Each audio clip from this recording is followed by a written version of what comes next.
প্রথম পার্টে দেখেছি গ্যাস সমুদ্রের মাঝে কিভাবে খোঁজা হয়, তারপর সেটাকে উপরে কিভাবে তোলা হয়। তো এখন আমরা দ্বিতীয় পার্টে জানবো গ্যাস কিভাবে এক জায়গা থেকে অন্য জায়গা নিয়ে যাওয়া হয় কিংবা তোমার ঘরে কিভাবে পৌঁছায়। তোমরা যদি আমার প্রথম পার্টটা না দেখেছো, এখনই আমার চ্যানেলে গিয়ে দেখে আসতে পারো। তো চলো আজকের ভিডিও শুরু করা যাক দ্বিতীয় পার্টে।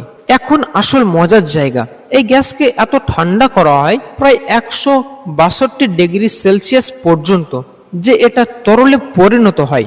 একটা অদৃশ্য গ্যাস, একদম তরল। কেন করা হয় এটা? কারণ এতে গ্যাস অনেক কম জায়গা নেয়, প্রায় 600 গুণ গ্যাসের আকার কমে যায়, তাই সহজে এক জায়গা থেকে অন্য জায়গা পাঠানো যায়। এই কাজটা হয় বিশাল কারখানা, যেটা দেখতে একদম ছোট্ট শহরের মতো।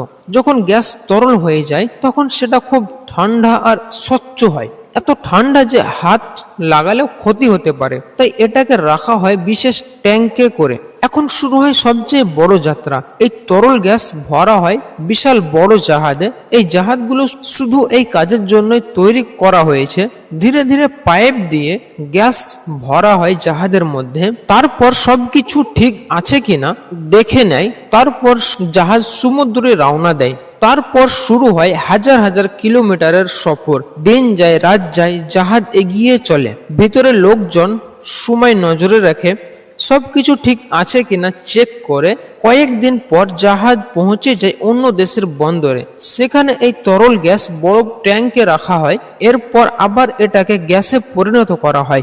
ধীরে ধীরে গরম করলে তরল আবার গ্যাস হয়ে যায়। তারপর পাইপলাইনের মধ্যে এই গ্যাস শহরের ভিতরে ছড়িয়ে দেওয়া হয়। আর এক সময় এটা পৌঁছে যায় তোমার বাড়িতে।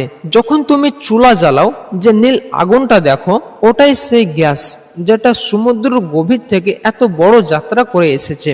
ভাবো তো, একটা ছোট্ট আগুনের পিছনে কত বড় একটা গল্প লুকিয়ে ছিল।